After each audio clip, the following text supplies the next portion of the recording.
Welcome back, Marv Esterly. He's director at Valley International Airport. Marv, have you guys dried out completely all the campus? Man, I heard flooding was awful there at VIA. No doubt, it was really unprecedented. We are continuing to dry out. Airfield is totally dry at this point, Mm. and buildings that were inundated with water as well are fairly dry at this point. So it's about getting in there and doing the work to clean up and reconstruct. And four. Hey, so how bad was it at the peak? Like the parking lot, everybody parked out there in long term parking. Did you get any water inside in the lobby there at the airport? What happened? We actually had water in the lower portion of the terminal in the FIS facility. That area was significant water damage, so crews are in there actually working on that. We had about probably 1 to 2 feet of water in front of the terminal building. Oof. That has since, of course, receded pretty Yeah. quickly. Yeah. But everything took some time, and we're just going through now and cleaning up and making assessments and looking at what damage has been created. I suspect we're probably near that $3 million mark in damages, Hmm. Mm-mm. but we're working closely with the FAA as well to ensure that our payments ready to go. Yeah. And when you say 3 million in damages, that's just the airport, right? That's just Yes, of course. Yeah, that's just the airport itself, terminal buildings, and our utility areas, maintenance areas as well. Just different buildings that we have in here, whether it was damage to the structure or contents as well. and we're no, and I ask you because Cameron County, just the airport alone will help push the numbers above what the county needs to report for opening up some other federal aid. Really, I think the threshold was like around 2 million for Cameron County. Marv Esterly from Valley International Airport joining us. In the news a few days after the big flood was the condition of the main runway, saying there were some tests that were done. So, what's the status report of that? Well, we are actually coring today the runway and in certain areas of the runway. We cored last week the taxiway alpha. We definitely have some structural issues, and I mean they're not enough to close the runway. It's just something that's going to cause deterioration in the future of the runway more rapidly. So that's what we're working with the FAA on right now to look at getting in there and to making those repairs, sooner than rather than Yeah. later. Well, so what's all involved? If you could explain to in layman's terms, well, you got to rip up and lay the road again, the taxiway, or what do you need to do? Yeah, we've got about 14 inches of asphalt, to support this weight, and so that has to come up in a full depth reconstruction of those particular areas Wow. for long term use. Yes. For. Hey, what's the status of the new tower? I know that was one of the big news items in recent days. That all the efforts for a new tower. Yeah, we are moving right along. The Of course the issues that we had with the rain had just hampered us a little bit, but we're about ready to actually tear down the air traffic control tower, the old air traffic control tower. All the controllers have been relocated into a temporary facility at this point. So they're operating out of there. They have been operating out of there for the last couple weeks. So yeah, we should see within the next few days crews starting with the tearing down of that facility. Then for.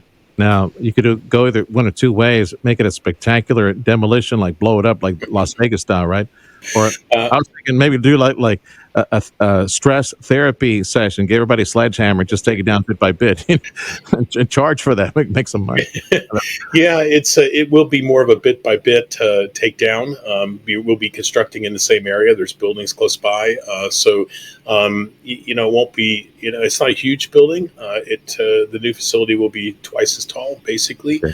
and so it's something that will come down pretty quickly, I believe. Just curious, how do you actually monitor if it's coming down?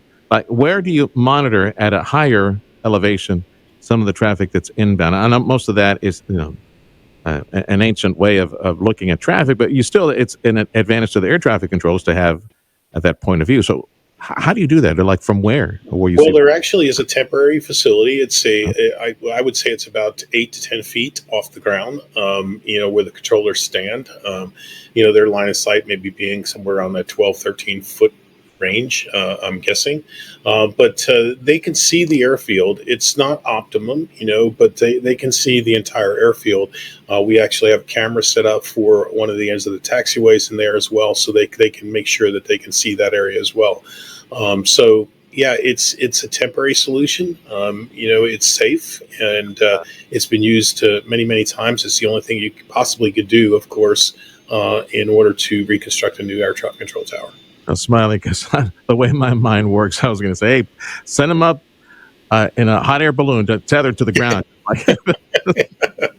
Yeah, wind situations may not be perfect for that option. Thanks for putting up with me. Marv Esterly, Valley International Airport. So how did spring break treat you? Traffic, was it up, down? What happened during spring break?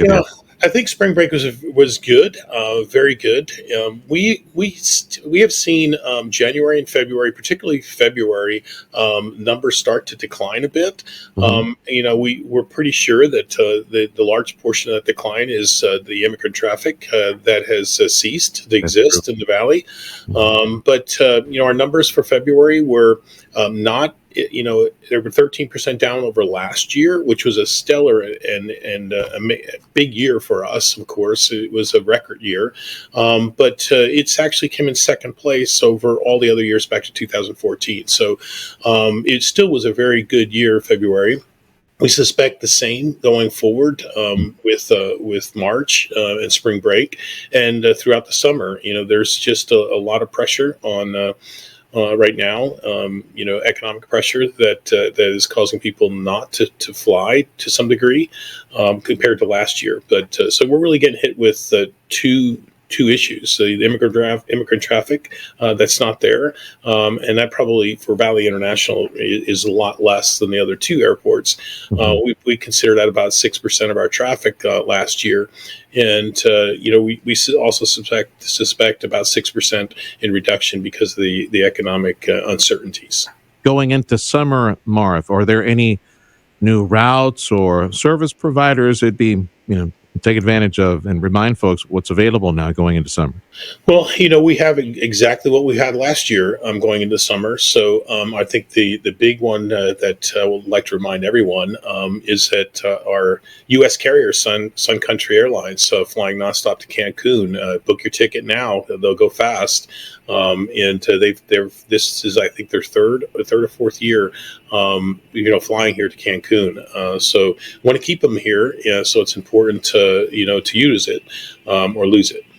Is there any other news on the campus, nearby warehousing, fixed base operators, more corporate jets, more package delivery services, anything on campus that's interesting that we should know? Because the way things are growing right now in the area, from the Port of Brownsville and new businesses arriving, I would imagine that there probably is a push for more business at the airport. Yeah, we're starting to see more and more growth in those areas and more interest in. We have about 500 acres on the east side, so we've been working with developers as well as interested parties in that acreage. So there's been interest there. We also have about 120 acres that is for aeronautical development on that east side. Also working with developers there, something that hasn't happened really and haven't had the interest in the past. But that's actually starting to spur interest. We also have a new corporate hangar development going in, so we're really excited about that. And the first corporate hangar should be built by August, and very, very high end, very, very, very neat stuff. If somebody granted you a chance to buy a couple of things or take care of a couple of items on a priority wish list, what would you ask for, like right now, Marv, in order to, get ready for, like the Rioplex complex? They want to sell this area like really quick and land some big corporations that maybe fly stuff in, or maybe where, like, what would you do? What would you ask for to be repaired or to be upgraded for the airport? Boy, I'll tell you, we've been working on that for the last 10 years, to make sure that we're where we need to be. The long runway with the new Cat 2 ILS approaches that are up, that is significant. That was a big wish list, of course. The air traffic control tower is already underway to make sure that we're ready for growth in the future.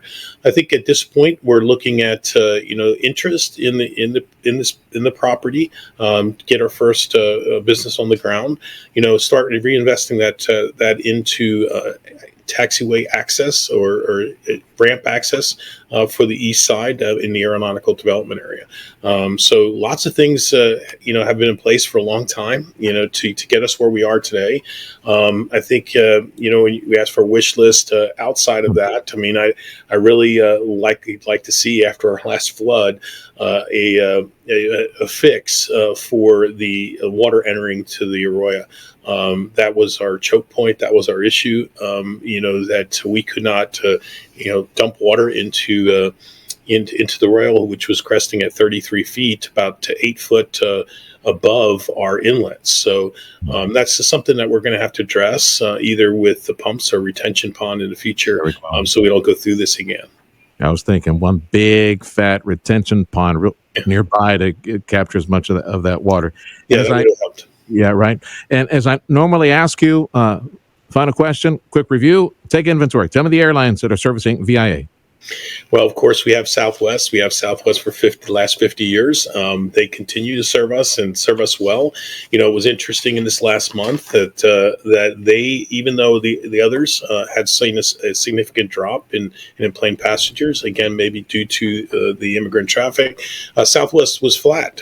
So they, even compared to last year, they really held their own against last year. So Southwest is still serving Austin and Dallas nonstop, and as well as Houston. We have United that's serving Intercontinental. They also serve Chicago nonstop on Saturdays and Denver nonstop on Saturdays during spring break. Those flights went very well this year. Delta Airlines to Minneapolis and seasonally as well to Minneapolis and also to Austin. Then we have Sun Country Airlines that is serving Minneapolis seasonally, and then Cancun seasonally in the summertime. All right, Marv. Thank you for the update. Be well. You're welcome. Thank you. From Valley International Airport is Marv Esterly.